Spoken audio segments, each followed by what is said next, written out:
తెలంగాణ కాంగ్రెస్ ప్రభుత్వం వారానికి 1,000 కోట్లు అప్పు చేస్తుంది. ఇప్పటివరకు 13 వారాలకు 13,000 కోట్లు అప్పు చేసి, ఇప్పుడు 4,000 కోట్లకు బాండ్లు విక్రయం చేస్తున్నారు BJP MLA Aleti Maheshwar Reddy. Pending బిల్ల విషయంలో బిల్లులు కూడా మరి పోనీ పైసలు ఎట్లా వస్తున్నాయనంటే నెలకు 1,000 కోట్లు బాకీ చేస్తున్నారు. 13 వారాల వారానికి 1,000 కోట్లు, 13 వారాలలో 13,000 కోట్లు చేశారు.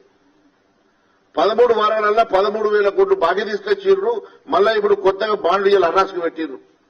4,000 కోట్ల రూపాయలు ఓపెన్ మార్కెట్ల బాండ్లు విక్రయం చేస్తున్నారు.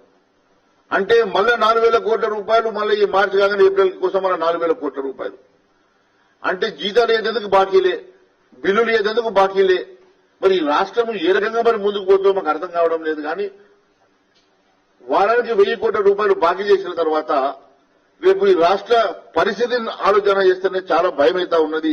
మరి కొత్తగా ఇప్పుడు బాండ్ల విక్రయం ద్వారా 4,000 కోట్ల రూపాయలకు మళ్ళీ కొత్తగా మరి ప్రణాళిక ఏర్పాటు చేసుకున్నట్టుగా ఈ రోజు మన పేపర్లో చూసినాం.